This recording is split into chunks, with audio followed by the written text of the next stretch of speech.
The evening sky bled orange and purple over the quiet courtyard of the city library, a place where students often came for a peaceful escape. 18-year-old Elara threaded her way along the brick path, her messenger bag heavy with textbooks from a long day of classes at the community college. She wasn't lingering to read, but was taking a familiar shortcut back to the bus stop for her evening shift at a local diner. Halfway across the courtyard, her eyes landed on an object that seemed entirely out of place on a stone bench under a sprawling oak tree. It was a sleek, black laptop case sitting next to a handsome, leather-bound artist's portfolio. Elara hesitated, her first thought being to hurry past and not get involved in someone else's problem. Yet, a nagging sense of duty made her pause and scan the area for anyone who looked distressed or searching. Seeing no one, she cautiously walked over to the bench and lifted the portfolio. It was heavy with what felt like thick paper. Her curiosity piqued. She carefully unzipped the laptop case to find a modern, thin computer inside, its screen dark. Inside the portfolio's front pocket, she found a business card tucked away. The embossed letters reading, "Arthur Pendelton, Architectural Historian." The card listed a phone number and an address in one of the city's older, more established neighborhoods. A wave of responsibility washed over her. These items were clearly important, perhaps representing someone's entire body of work. She couldn't just leave them for someone less honest to find, so she carefully zipped everything up and adjusted her own bag to accommodate the extra weight. The bus ride home felt different, the added weight in her bag serving as a constant reminder of the stranger's life she now held in her hands. Back in her small apartment, she placed the found items on the kitchen table, while her younger brother Leo watched with fascination. Leo circled the table, his eyes wide with intrigue. "Whoa! Where did you get that stuff? Is that a new computer?" he asked, his voice full of excitement. Elara gently pushed his hand away from the laptop case, explaining the situation to him. "No, it belongs to a man named Arthur Pendelton. I found his card inside." Leo's excitement quickly faded into confusion. "So, are you going to call him?" he questioned. "I have to," Elara stated with conviction, though she felt a knot of anxiety tightening in her stomach. Her father, home from his construction job, overheard their conversation and walked into the kitchen, wiping grease from his hands with a rag. "That's the honorable thing to do, sweetie. But you be smart about it," he advised, his tone laced with protective concern. Elara knew what he was implying. Meeting a complete stranger carried risks. But the thought of Mr. Pendleton worrying about his lost work spurred her onward. The following morning, Elara called the number on the card, her heart pounding as she listened to the phone ring. A gruff, older voice answered, sounding impatient and distracted. When Elara explained that she had found his portfolio and laptop, the man's tone shifted dramatically, from annoyance to profound relief. He gave her directions to his home and insisted she come that afternoon, promising to make it worth her while. Later that day, she found herself in a neighborhood lined with historic homes and ancient trees, a world away from her own bustling part of the city. She approached a large, ivy-covered brick house, took a steadying breath, and rang the bell, clutching the portfolio tightly. The door was opened by a tall, silver-haired man with sharp, intelligent eyes that studied her with a mix of suspicion and hope. His expression immediately softened as he recognized the items in her hands. "My heavens," he breathed, his voice thick with an emotion he seemed to struggle to contain. "I thought they were gone for good." Elara offered him the portfolio and laptop case. "I found them on a bench at the public library courtyard yesterday evening," she explained simply. He took them from her with hands that trembled slightly, his gaze fixed on the worn leather of the portfolio, as if it were a priceless treasure. He looked up at her, his eyes now filled with a deep, unmistakable gratitude. "Everything is here, untouched," he murmured after a quick inspection. "You are an uncommonly honest young woman." For a brief moment, he just looked at her, and then a rare, genuine smile touched his lips, transforming his severe features. "Thank you," he said with heartfelt sincerity. "Truly, thank you." Arthur Pendelton gestured for Elara to step inside his home. "Please, allow me to offer you something for your time and integrity." Elara was hesitant, not wanting to impose any further. "That's not necessary, sir. I'm just glad you have your things back." But Arthur was firm in his insistence. "I will not hear of it. You must let me thank you properly." Resigning herself, Elara stepped into a house that felt like a museum, filled with books, maps, and architectural models under the warm glow of antique lamps. He led her to a study where he offered her a seat in a comfortable leather armchair, before disappearing to prepare some tea. She sat awkwardly, taking in the scent of old paper and wood polish that permeated the room. He soon returned with a tray, bearing a teapot and 2 fine china cups. "It is the least I can do for your incredible kindness," he said, pouring the steaming tea. As they sat and sipped, Arthur's gaze kept returning to the portfolio resting on his desk. "I was in utter despair, you see. That portfolio contains more than just my work." He paused, his expression turning somber as he looked at a silver-framed photograph on his bookshelf. "It holds the last collection of sketches my late wife, Eleanor, completed before she passed away. She was the true architect." His voice grew quiet as he spoke of her, and Elara felt a pang of sympathy for the man's profound loss. "I am so sorry for your loss," she offered softly, feeling the weight of his grief in the silent room. Arthur gave her a faint, sad smile and reached for his wallet. "You have returned something irreplaceable to me, and I must reward you for it." He pulled out several large bills, but Elara immediately raised her hands to stop him. "Please, sir, I can't accept that. I didn't return your things for a reward." He insisted that she deserved it for her honesty, but she remained resolute. "My father taught me that doing the right thing is its own reward," she explained earnestly. Arthur observed her for a long time, his sharp eyes filled with a newfound respect and admiration. "Very well," he said, placing the money back in his wallet. "Perhaps there is a more meaningful way I can express my gratitude." Elara looked at him, puzzled by his words. "What do you mean by that?" she asked. Instead of answering directly, Arthur leaned back, a contemplative expression settling on his face as he seemed to see her for the first time, not just as a kind stranger, but as a person with her own story. Arthur set his teacup down, his gaze analytical as he studied her more closely. "Tell me about yourself, Elara. What are your ambitions?" The question caught her off guard, but she answered honestly. "I'm studying at the community college and working at a diner to help my family," she began. He nodded slowly, encouraging her to continue. "And what do you hope to do after that? What is your passion?"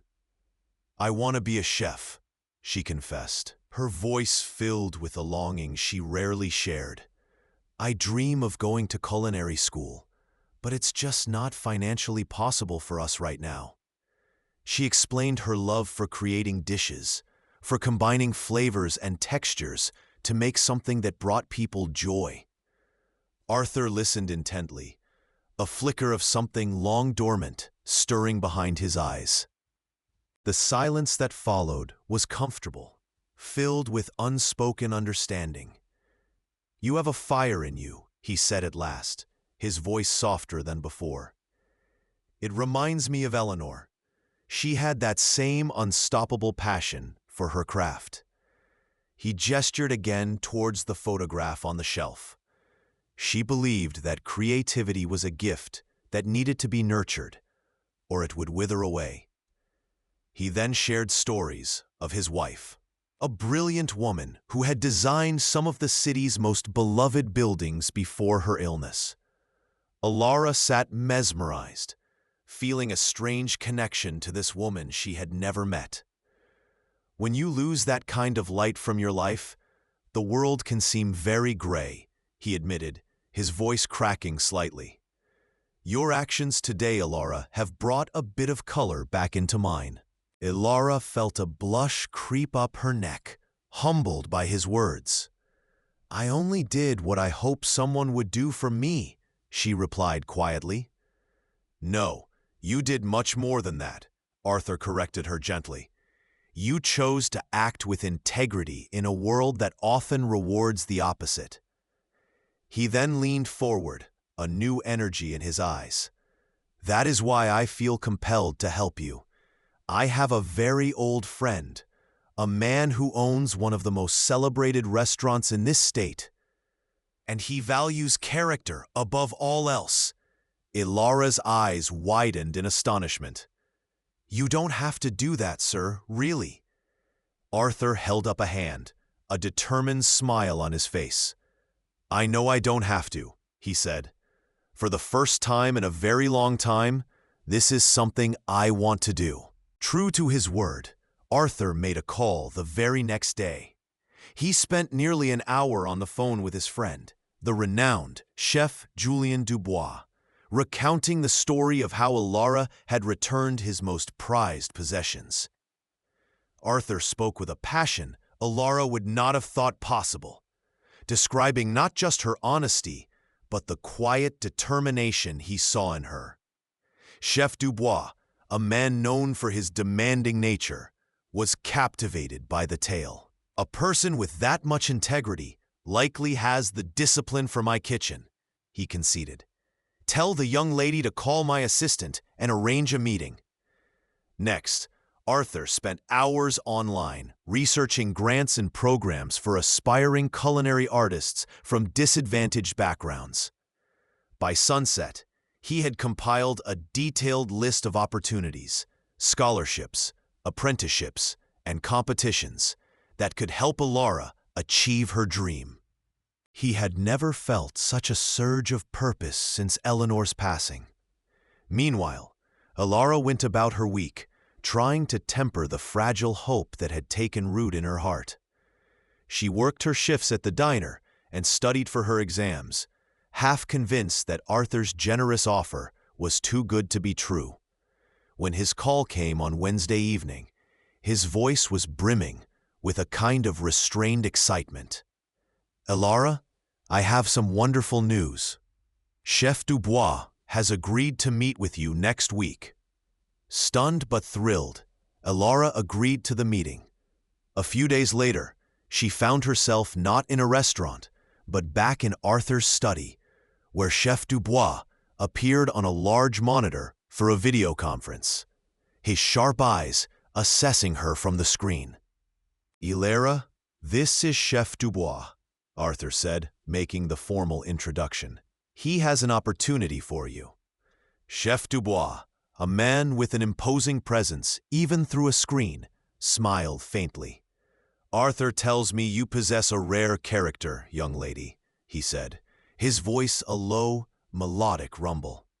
"He also tells me you wish to become a chef. Let us see if your passion matches your principles." Elara's heart pounded in her chest, but she spoke clearly about her love for cooking. Chef Dubois listened without interruption before making his offer. "I am willing to offer you a trial apprenticeship at my restaurant, The Gilded Spoon." He explained it would be unpaid and grueling, but it was a chance to learn from the best. Then, Arthur presented her with a folder of applications for a prestigious national culinary grant. "With your story and your dedication, I believe you can win this," he told her.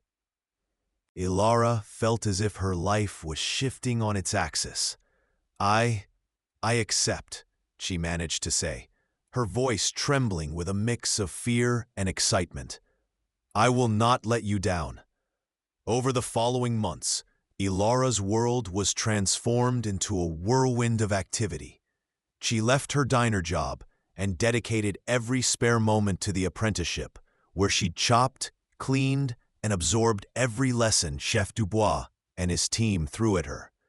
In the evenings, she met with Arthur, who mentored her through the grant application process, helping her articulate her culinary vision in a powerful personal essay.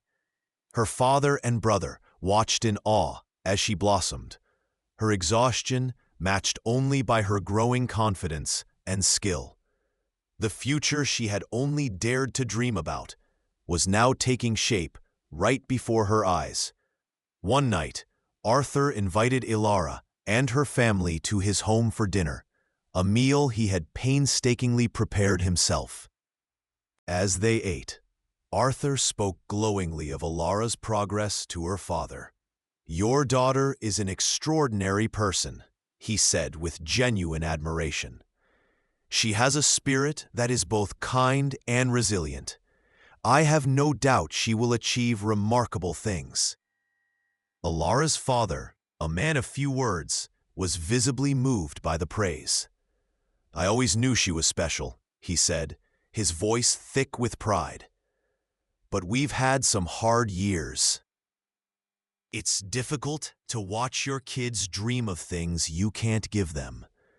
Arthur reached across the table and placed a hand on his arm. "You gave her something more important than money. You gave her character."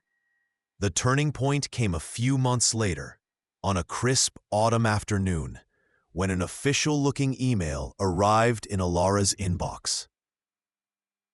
Her hands shook as she clicked it open. The subject line read, "The Beaumont Culinary Grant Foundation."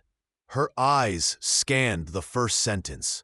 "It is with great pleasure that we offer you the full Beaumont grant for aspiring chefs." Elara let out a cry of pure joy, the words blurring as tears filled her eyes. The grant included a full ride to one of the country's top culinary institutes. She immediately called her father, their shouts of celebration echoing through the phone. Her very next visit was to Arthur's house, where she presented him with the printed email, her smile wider than it had ever been. "This happened because of you," she told him, her voice choked with emotion. He embraced her warmly, a proud smile on his face. "No, Elara, you earned this. I merely pointed you toward the door, and you had the courage to walk right through it." Elara's success became a quiet legend in her community and a source of profound change for Arthur.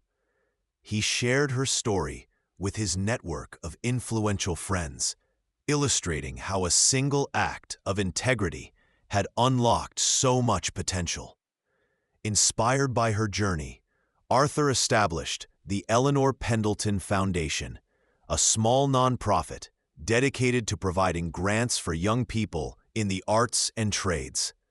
His quiet, solitary life was replaced by a new mission, and his home, once a silent monument to the past, now buzzed with meetings and plans for the future. People he had not spoken to in years reached out, eager to contribute to his cause, moved by the story of the honest young woman who had rekindled his spirit. The foundation began offering mentorships, connecting promising students with established professionals in their fields. Elara, in turn, never forgot the community that had supported her. Before leaving for culinary school, she volunteered to teach a cooking class for teenagers at the local community center.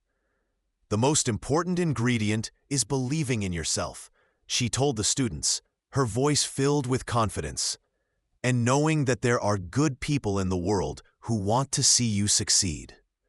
Arthur, too, found that helping Elara had healed a part of him he thought was broken forever.